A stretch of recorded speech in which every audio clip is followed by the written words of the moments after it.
that you will That be. 1 That you will million be. is Wait, for wait, my. wait po, Mr. that President. one I'm Mr.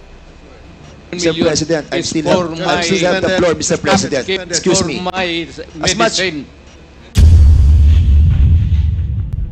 Ngayon po, ang susunod po na magtatanong ay si Congressman Dan Fernandez. You have 10 minutes. Thank you, Mr. Chairman. Magandang umaga po, Mr. President. At sa lahat po ng mga resource persons who are here today, magandang umaga po. Mr. Chairman, Mr. President, sa inyo pong campaign promise, nasabi na po natin na 3 buwan, 6 na buwan po yung ating pong pangako.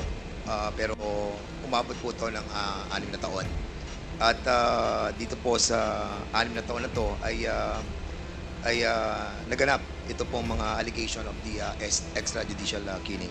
Sa isang press con po na napanood ko po ay nabanggit nyo po yung reward system na binabanggit nyo po yung 3 milyon para po dun sa eradication ng drug lords. At meron din po kayo nabanggit doon sa 2 milyon naman po para po dun sa mga drugista. At meron din po kayong binanggit doon na second echelon na almost 1 million. Ito po ba ay totoo, Mr. President? Correct. I was fighting a drug war. Doon sa mga manufacturers, sinasabi ko talaga patayin ninyo. Patayin ninyo.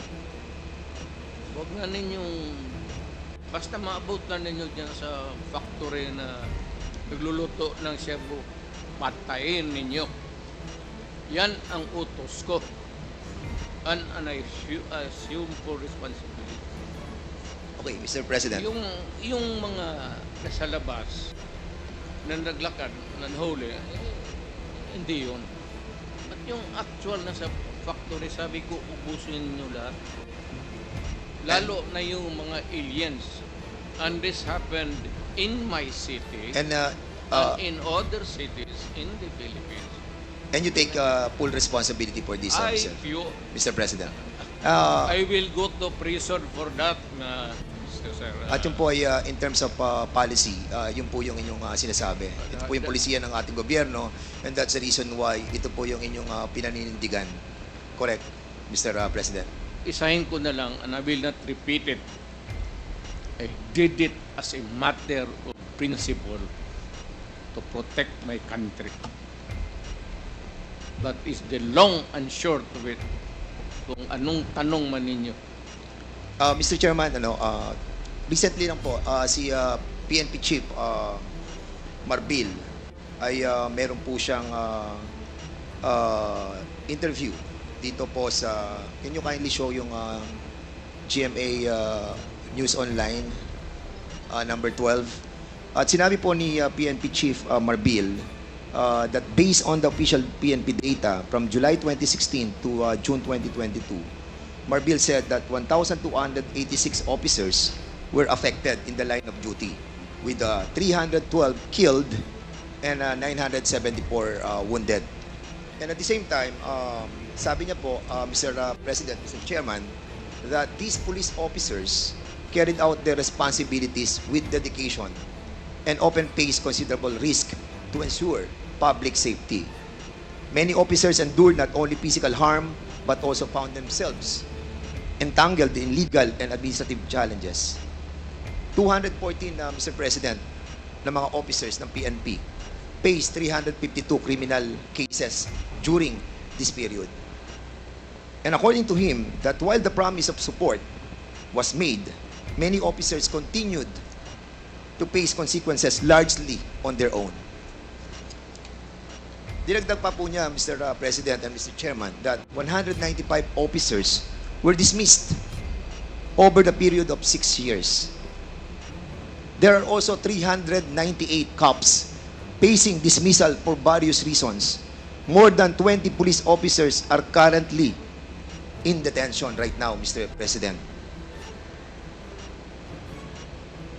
The PNP chief said that numbers remind us that the impact of the anti-drug campaign was deeply felt by our police force as well.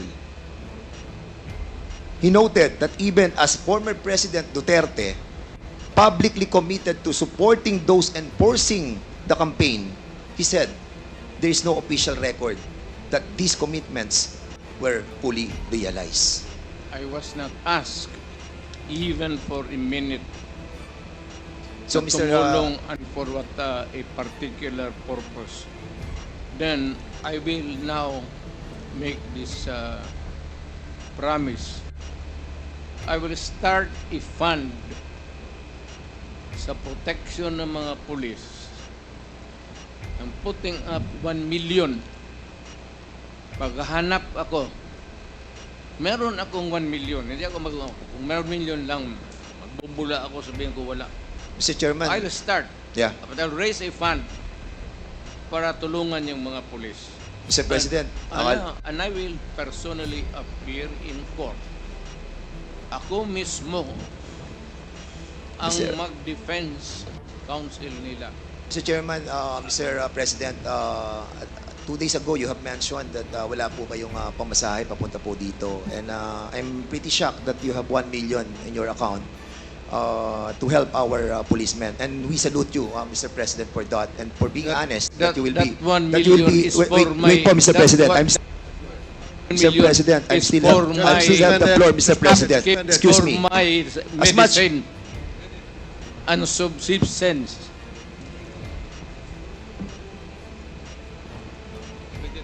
No, suspended tayo, suspended.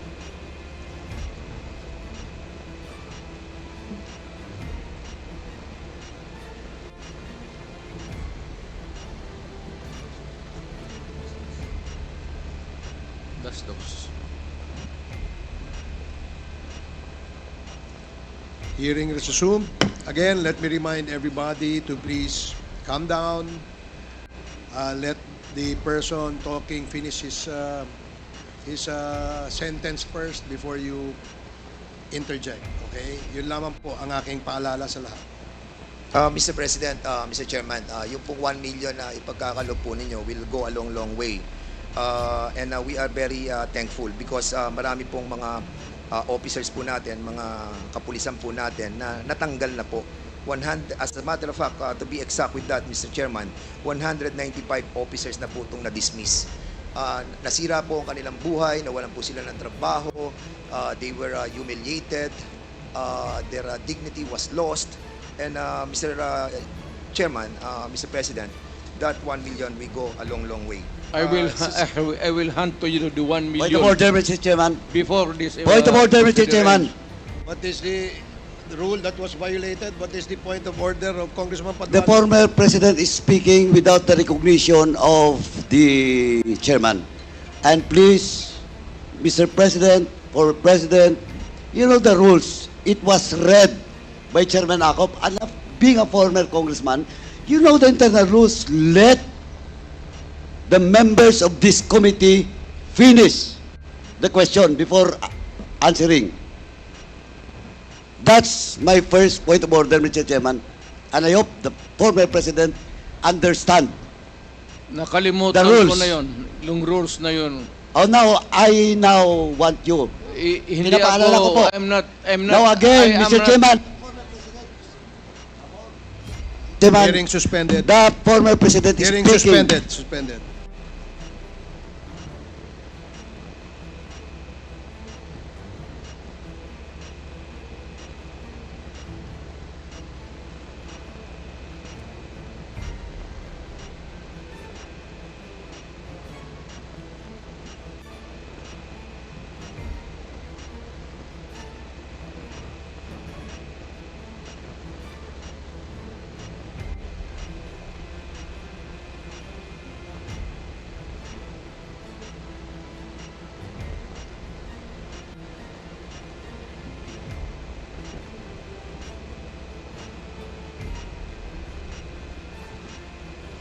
Hearing is resumed. Before I allow everybody to speak, please be reminded, mga kasama, mga resource persons, to always address the chairperson when you want to speak and wait for the chair to recognize you. Para ho maganda yung communication, yung palitan po ng ating komunikasyon. Mahirap po kasi na nag-uunahan tayo magsalita, dadating po sa punto, nagtataasan na ho tayo ng boses, ayaw naman po nating mangyari yan because maselan at napaka-importante nitong ating pinag-uusapan. I do request from our resource person to please address the chair first before we speak, and the same as well to the members. No, please address the chair. Let me be the traffic enforcer here para malinaw at maayos ang ating hearing sa ngayong umaga. So I hope that I made myself clear, and I'd like to ask Congressman Paduano to please proceed. Hindi, Mr. Chairman, just a short manifestation lang po. Kasi po, before we start the interpellation, malinaw po na it was discussed to all resource persons and even to the members, the rules in this committee. And the former president is keep on violating that rules. Sabi ko na nga, he was then a former congressman and he knows the rules. Please respect this committee, Mr. President. And please, once again, that was my first point order, and I hope it will not happen again. Please wait for the recognition of the chairman before you speak. Thank you, Mr. Chairman. Thank you, Congressman Paduano. Your manifestation is Mr. noted. Chairman. Now we will now proceed with Congressman Dan Yes. Fernandez. Mr. Chairman. Wait for the chair to recognize you first, please. I'm sorry, Mr. Chairman. Ulitin Sige po, Okay, okay. please wait for the chair to recognize you before you speak. Now you are recognized, Congressman Dan Thank you, Fernandez. Mr. Chairman. Mr. Chairman, ang nabanggit po dito ay 195 officers were dismissed over the 6-year period. Ang tanong ko po, Mr. President, bakit ngayon nyo lang po ipagkakaloob yung 1 million samantalang na-dismiss na po ito pong 195 officers? I do not have the records. Sir, Wala po. hindi ako Polcom. So, hindi ko alam yan. But being the former president, sir, you have this I know that capacity. some policemen were dismissed. Because it was promised by you that you will, sabi niyo po ay sagot niyo silang lahat. But unfortunately, ito po nga po, nakita po natin, nagre-react na po ang PNP.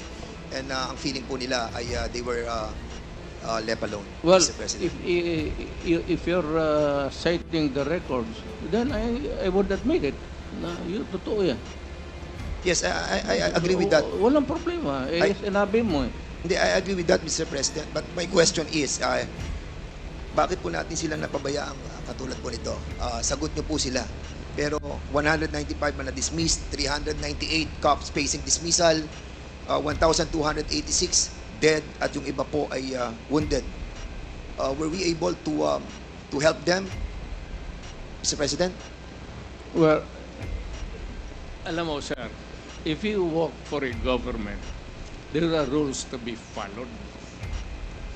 It is not just because you are a policeman that you're always correct. It is not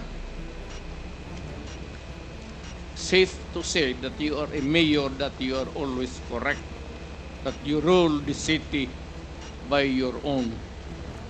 Maraming nagkakamali, and there must be a reason for their dismissal. There cannot be a dismissal without a lawful ground. Kung napaalis yan, sir, meron talagang kasalanan.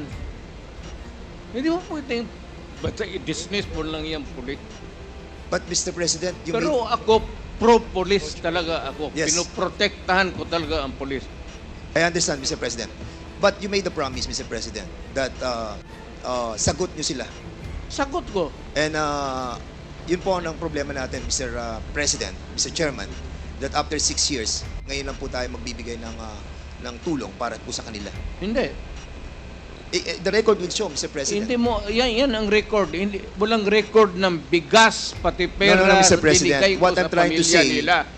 the record will show that wala pong tulong natanggap ang lahat ng ito. Hindi po ako nagsasalita nito, Mr. President. Ang nagsasalita po nito ay si Chief PNP Marbil. Alam mo si Marvin, you remind him, hindi nakalista yung mga bigas na binigay ko sa mga pamilya ng polis, pera, enrollment ng mga bata. Hindi nakalista dyan. You Mr. remind that Marvel to Mr. President, use your... ang binabanggit po natin dito ay tulong na legal. Huwag kang Doon sa- maniwala dyan kay Marvel. Maniwala ka dyan. sa- Okay, we will be But sige po, punta po tayo sa susunod, Mr. President. Mr. President, Mr. Chairman, I would like to show a video.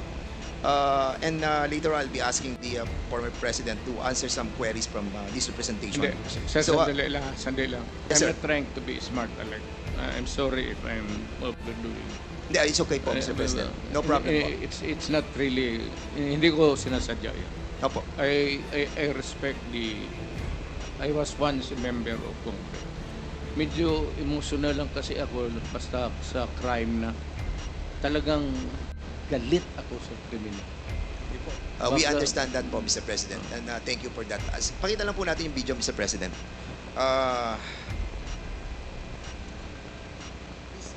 Video, please.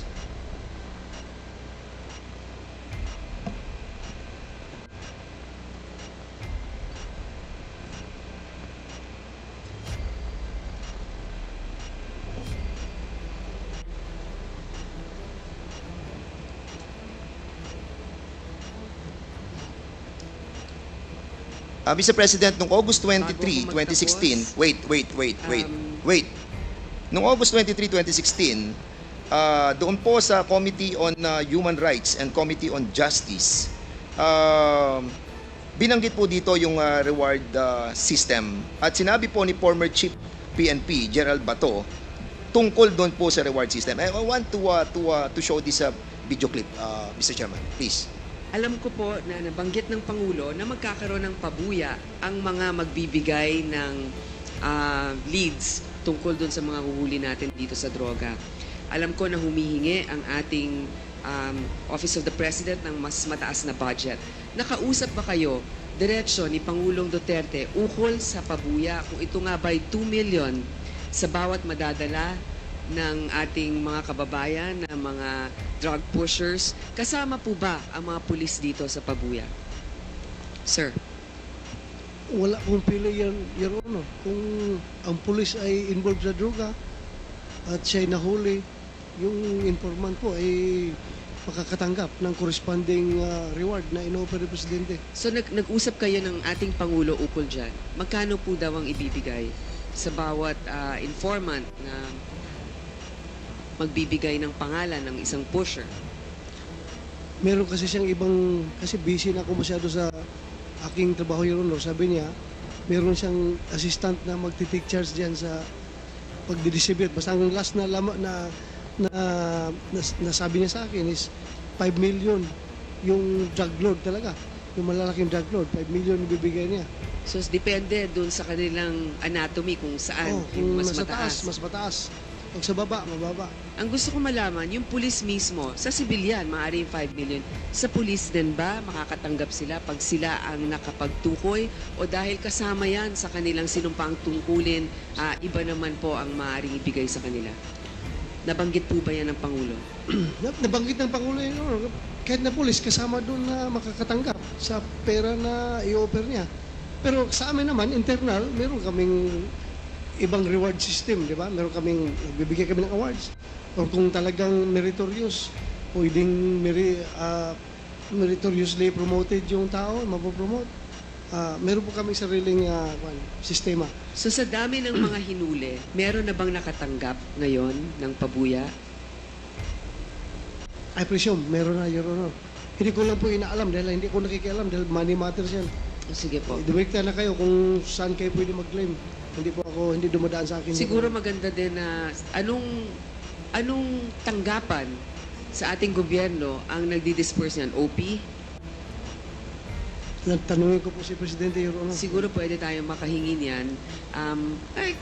Kung meron ng nabigyan, siguro kung ito'y makakasama sa kanyang kaligtasan, maaari namang executive lang ito, hindi na natin i-release. Meron pong gustong Mr. Chairman, Mr. President, will you confirm that the Office of the President humingi po ng mataas na budget para po sa reward system? Sir, can you kindly use the mic, please?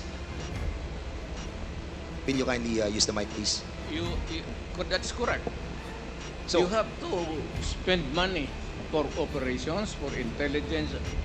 Alam mo, sir, if I may be allowed to explain, ang isang pulis, at magtanong ka dito after this proceeding, magpunta ka ng anong istasyon. Ang pulis, hanggang sweldo lang yan. Pati equipments, office material. Pero sabihin mo yung pulis na may sariling fund for an operation day to day to follow up cases sa mga criminals. Wala, sir. Magtawag ka ng isang pulis dito ngayon. Magtanong ka, pagkatapos dito. Yan po ba, Mr. President? Kailangan, Go ahead, sir. Yeah, Go ahead, yeah. sir. No, go ahead, sir. kailangan punduhan mo talaga ang pulis.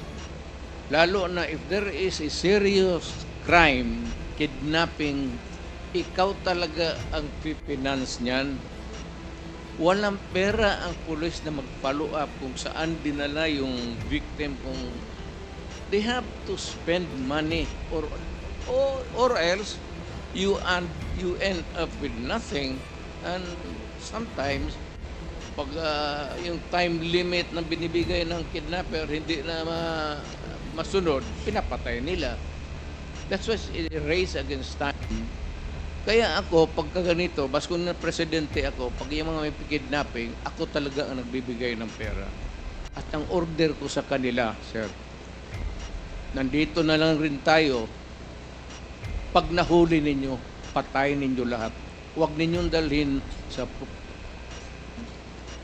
Sir, pupunta ng presuhan niya, papakainin ko pa yung mga... Mr. President, thank you so much for refraining yourself from speaking bad yeah, words. sir. We appreciate that. No? Nakikita po namin na talagang pinipigilan nyo ang sarili nyo. Takot ako sa inyo, sir. Hindi po, sir. Natutuwa po kami dahil nga nagiging maayos po yung ating Totoo. usapan po, sir. Sir, kasi po may... Sweating nga, so. Takot talaga ako sa inyo.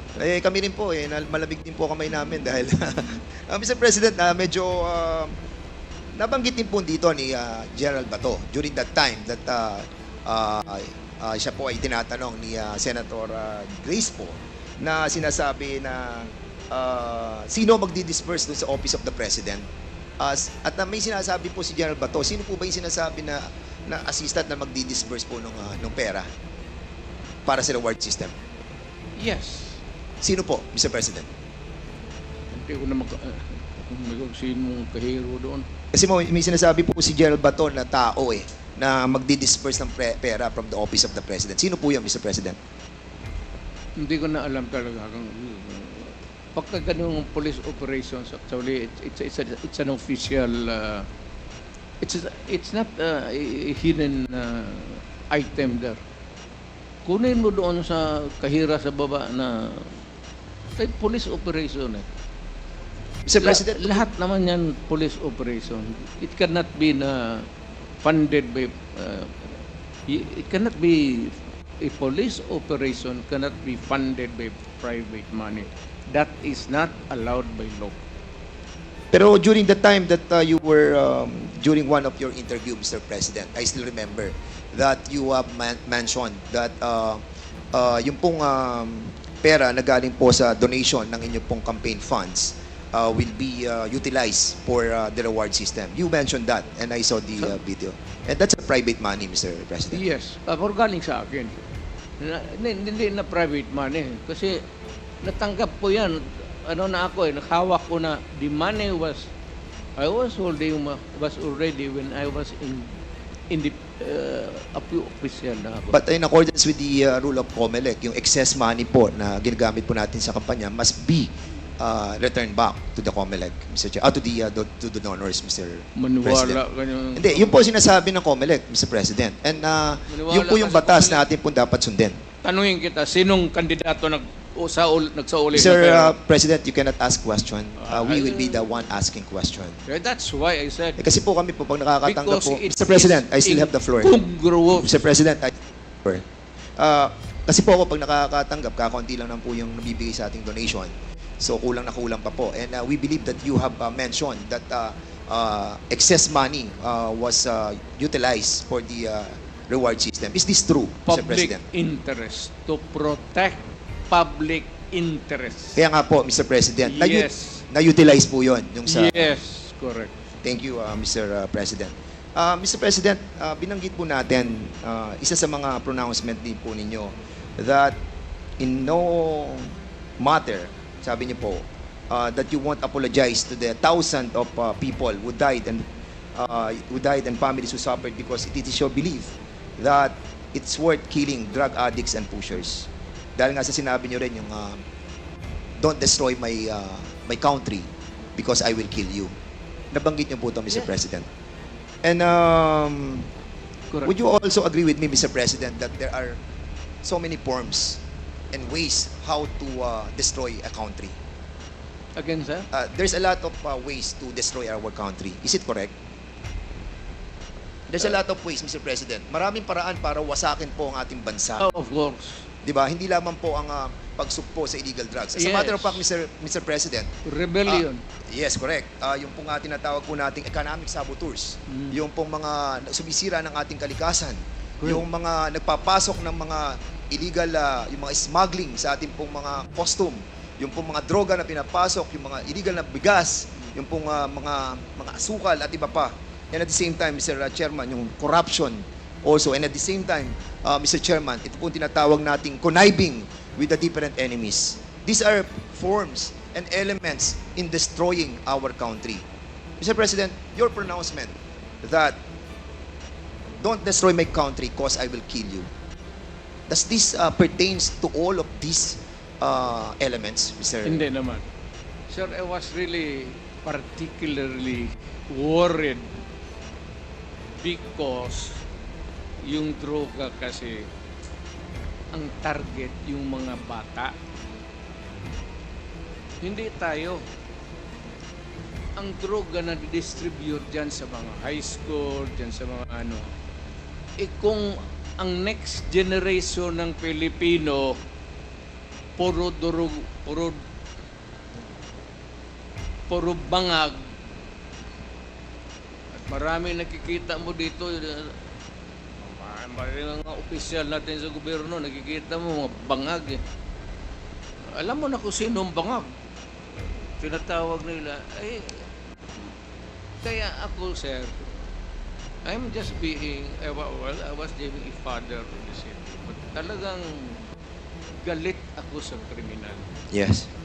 And Naggalit ako sa kriminal. And would you agree with me, Mr. President, that doon po sa inyong war on drugs, yung mga reported, majority of those that were reported killed on war on drugs were not really all drug addicts and pushers. Would you agree with me? Well, because some of those who are really Collateral. in trafficking are not marunong eh. Those in trafficking sa drugs eh, may utak yun. Yun sila ang nag-traffic ng drugs. And they avoid taking drugs because alam nila na kung malulong sila sa droga, hindi na nila magamit yung utak nila.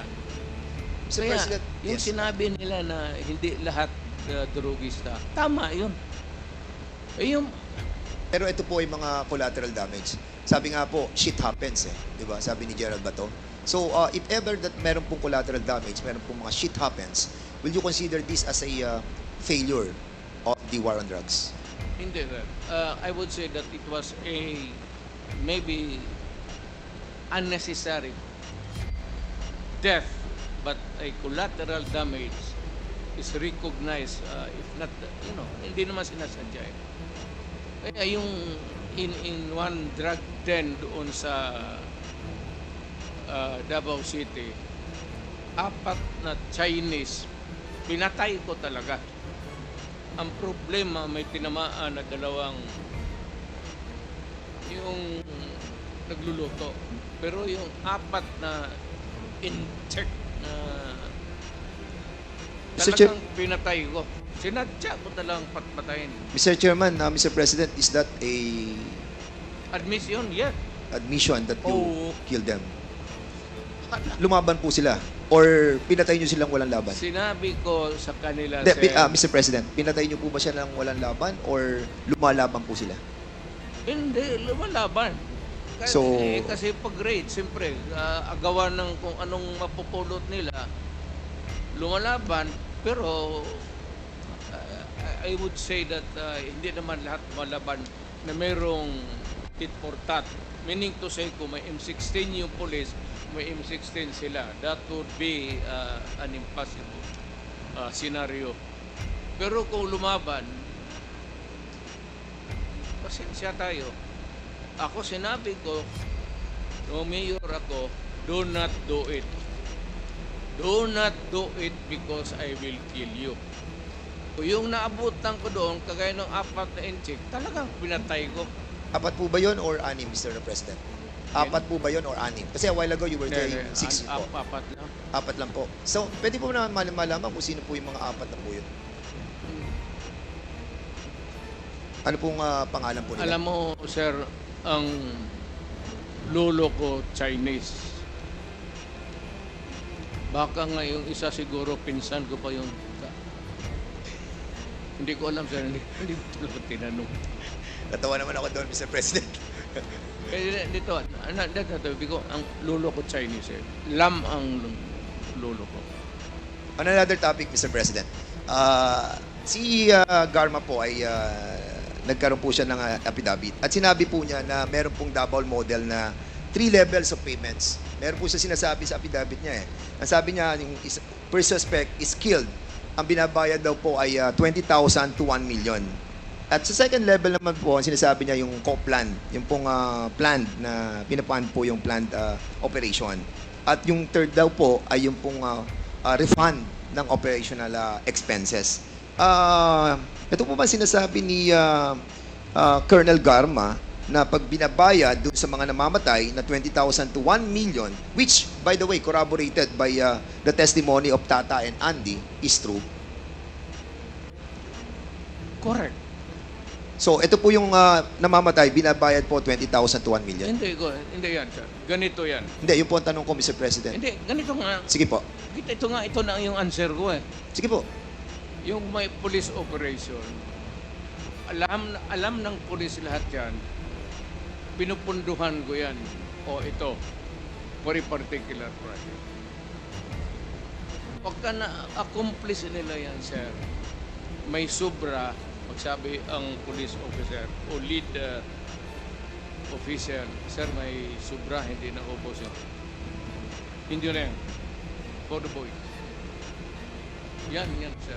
Okay, yan, sir. Yan, Mr. President, in some interviews you have mentioned that, and you have spoken about the reward system. And sinabi nyo, patay o buhay? Patay, better. Buhay, okay lang. Correct. Yes, so ibig po sabihin ay mas okay sa inyo kapag patay. Mas maganda kung patay, sir. And that's the reason why we are trying to encourage our citizens to kill all those addicts. No, not addicts. To kill the criminals. Not addicts because addicts are victims of the criminals running the drug syndicates. Mr. Mali yan, sir. Mali Mr. yan. Mr. Mali President, yung kasi there is a report na nagsalita po kayo noong July 1, 2016 that was covered by The Guardian. At sinabi niyo po dito, if you know of any addicts, go ahead and kill them yourself, as getting their parents to do it would be too painful. I am talking of the drug manufacturers and drug dealers. That is a... So mali po I to. don't know who wrote it. I am not bound by it. Huwag mong iano yan, sir. Hindi ko trabaho yan. Get it from my mouth. Because I was the man. Hindi, ano po to, Mr. President, live, ano po to, interview po, ano po to, Talagang video? sinabi ko, pero hindi tama yan. Nasa video po, Mr. President. Sinabi hindi addict, sabi ko drug dealers and drug pusher. Bakit mo patayin yung addict? Dali mo sa ospital.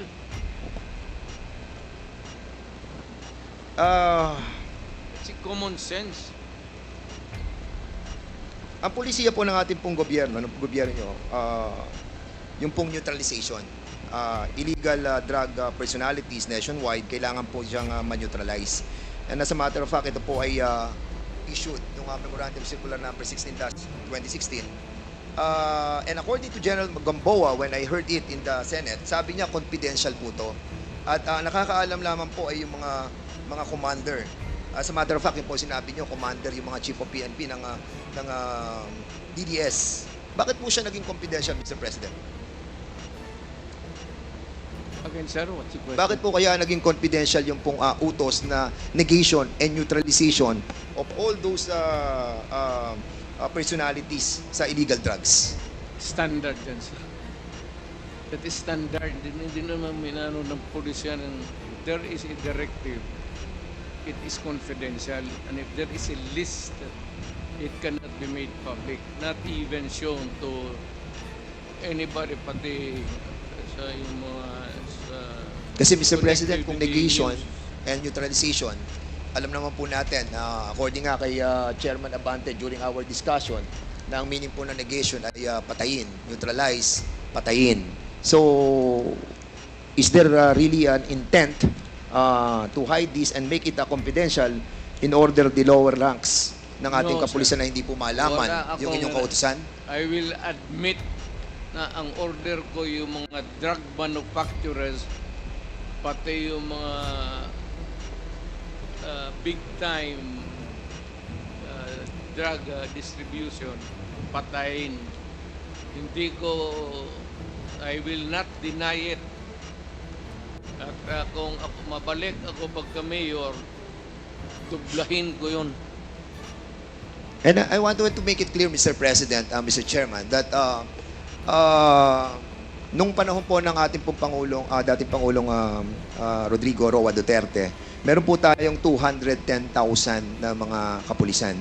And during that time, kung titignan mo yung mathematical computation, if ever na nagkaroon po tayo ng 20,000 na killed during that time, ay kung magkakaroon po tayo ng ratio na 1:1, ay sasabihin po natin that majority of the members of the PNP ay hindi naman po na-involved dito po sa war on drugs. Would you agree with me with that, Mr. President? Yes, sir. Mayroon kasi yung mga drug enforcement units na sila. Sila lang po yung na-involved. Not all policemen, any police department of a city or a province are dedicated to the drug operations. Meron talaga yung unit, sir, hindi lahat. There's the anti-smuggling, anti-narcotics, ganun, may especially ano. Thank you, Mr. President. Mr. Chairman, meron kayong nabanggit sa Guardian. Sa Guardian, noong pong July 1, 2016. At sinabi po ninyo dito, Mr. President, Mr. Chairman, during the campaign, you said 100,000 people would die in this crackdown. With so many dead bodies dumped in Manila Bay, that fish there would grow fat from feeding on them.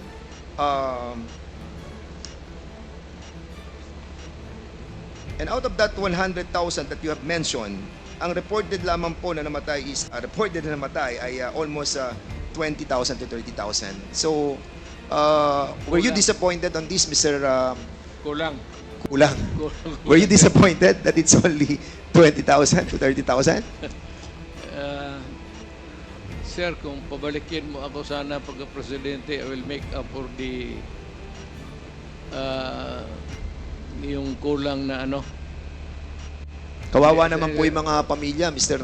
Well, Mr. President. Actually, marami po mga look, napatay sir, na hindi po nabibigyan ng hustisya, and I think this is Thi- not a this laughing is- matter, Mr. Chairman. This is my message, sir. Yes. Pagka pumasok ka sa droga, pumasok sa krimen, iyo yan. But- iyo yan. Yes, but Mr. President, you manifested. And Yes. they heard me say that do not do it because I will kill you. Yeah, but you manifested a while. Narinig nila Yes, yan, Mr. sir. I understand po.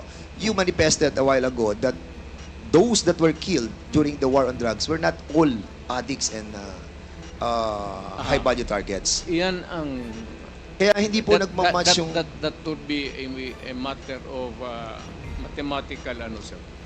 Hindi lahat talaga tama ka. Okay. It could not be na lahat durugista or even connected with drugs. And because of this pronouncement nyo, Mr. President, because you have mentioned of the reward system, doon po sa nabasa kong sa news, and if I may, police were outsourcing extrajudicial killings. to the same vigilante gang they accuse of murder. Officials of the PNP, andyan po, kung mababasa po ninyo, coordinated with vigilantes, selected targets to credit for murders, and on occasion paid for assassinations in the name of the war against drugs.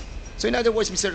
Chairman, because of this war on drugs na pronouncement po ninyo, yung pong anti-drug vigilante group existed because of this tinatawag po nating outsourcing ng mga pulis. Like what happened, Mr. President, nung kami po ay nag-imbestiga dito na si Colonel Santi who testified under oath and made an affidavit na sinasabi po niya na nag-hire po sila ng killer para po kay General Barayuga. At binayaran po nila ng 300,000 pesos. Will you agree with me, Mr. President, that General Barayuga was a victim of extrajudicial killing? I'm sorry, sir. I'm not... Wala talaga akong maisabi dyan. Hindi ko alam ano sinasabi mo. This happened, Mr. President, during your time. Yeah. But you don't know what happened to General Barayuga? Wala akong... Mr. Chairman, kasi po panahon po ninyo to nung mamatay si General Barayuga, and it saddened us kung hindi po natin alam kung ano po nangyari doon sa kaso yun. Yan ang problema eh. Gusto ko rin malaman kasi it was during my time. I am as much interested as you. Kasi Mr. President, General po to. Pero yung utos ko, Opo. inaamin ko, Na ano po? walang problema yan. Hindi nyo po ba inimbestigahan itong tungkol kay General Barayuga? Walang nakialam dyan, sir. Kindly wrap up. Kasi po, Mr. Mr. That is a personal, maybe, I do not... Kasi po si Wala akong na magpatay ng general. Kasi po ito pong si Colonel Hector Grijaldo na siya pong nag-aakusa sa amin that kami daw po ay pinuwersa namin siya, kinuors namin siya, hinaras po namin siya. Siya po ang chief of police ng Mandaluyong when this murder of General Grijaldo happened. General Barayuga happened. And that's the reason why we are asking about kung nalaman po ninyo itong kasong to, Mr. Sino yan, sir? Sinong suspect? Well, according po kay Colonel Santi, ang suspect po ay si Colonel Leonardo at si Colonel Garma. He mentioned in the affidavit that Colonel Leonardo called him. Kaya nga po, tinatanong po namin sa inyo kung nalalaman po niyo yung kaso yun. I do not know. There should be cases by now. There should be a case filed by now. Kung ganun, lalo na general. So, anong ginagawa ng police pati military niyan? They should be more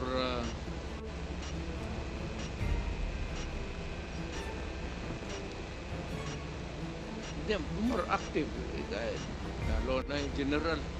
Okay po. Mr. Chairman, Mr. President, merong pronouncement sa Philippine Daily Inquirer written by Marlon Ramos, Robert Dehon, noong October 14, 2016. And De Lima called mother of all drug lords. Nakasulat po to at binabanggit po. Naniniwala po ba kayo that si Secretary De Lima ang mother of all drug lords? Who said it, sir? According sa report ay mga tao po natin sa Malacanang ay Sino, si sir? Director Ruel Lasala and Reynaldo Esmeralda, former NBI officer in charge ng Department of I Justice. would like to congratulate them for making this statement. Secretary De Lima, would you agree with the statement of the former president that you are the mother of all drug lords?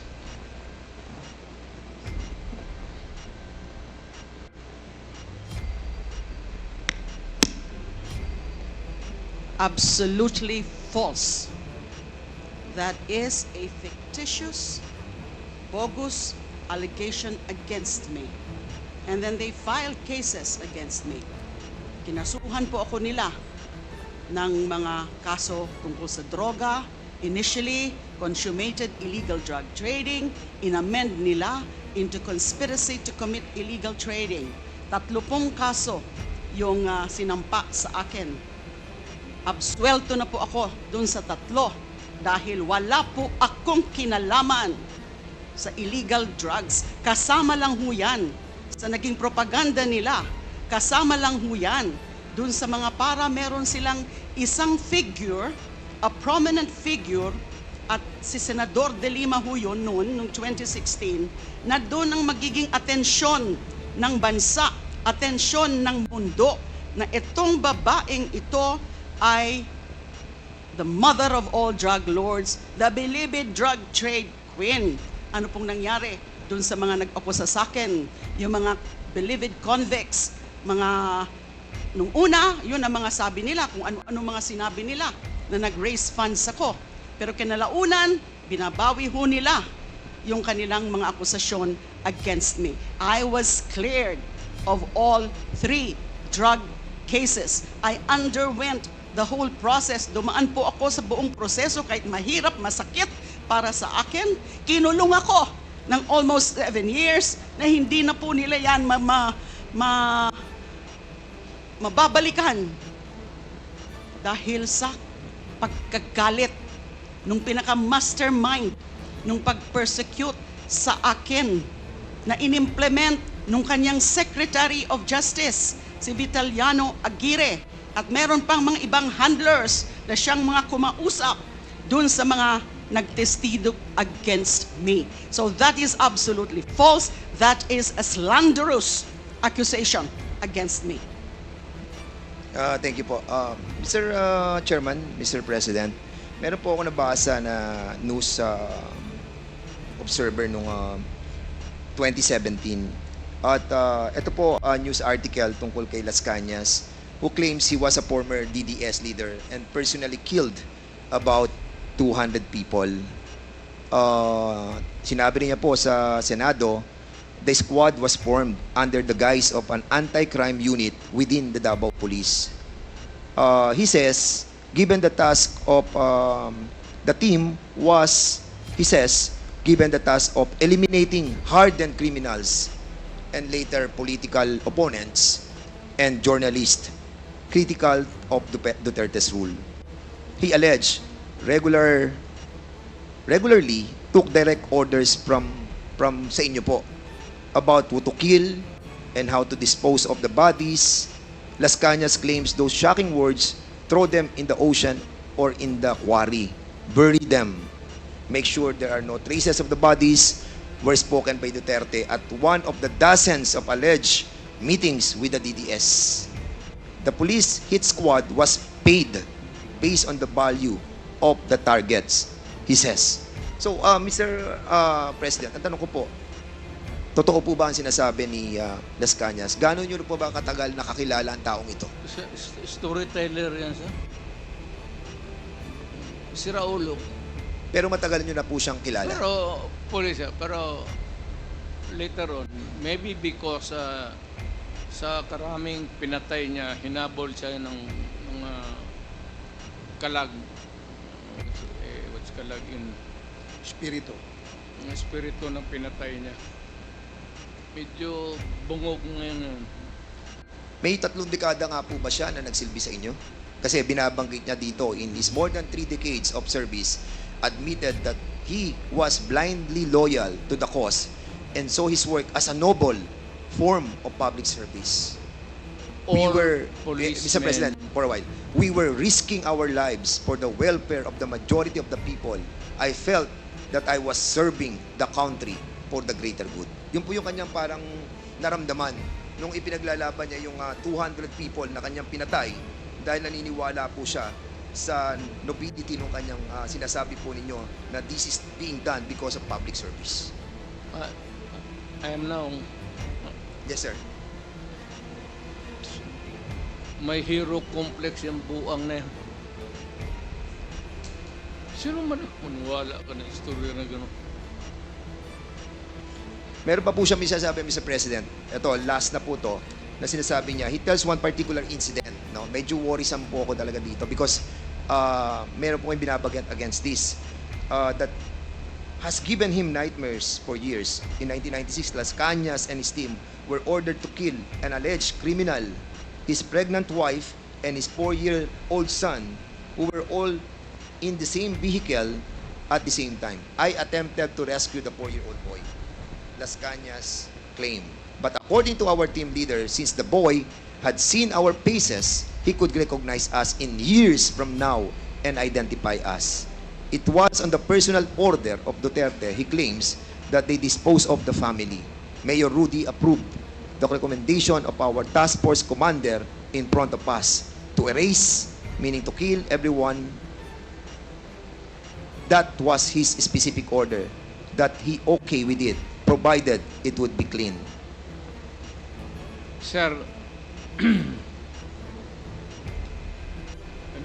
medyo matas-taas ito lang, ano ko, sir. When I was a fiscal, kukunti lang yung sweldo, and I got married. My asawa ko, got pregnant, so nanganak ako.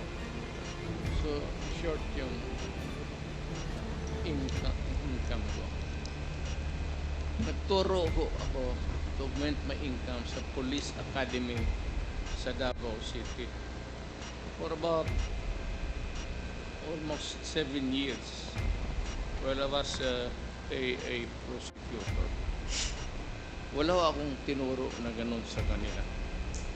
By the book, at hindi naman ako gabong hipokrito na magsabi sa kanila, ito ang gawin mo, tapos pagdating doon, sabihin ko sa kanila na iba ang gawin.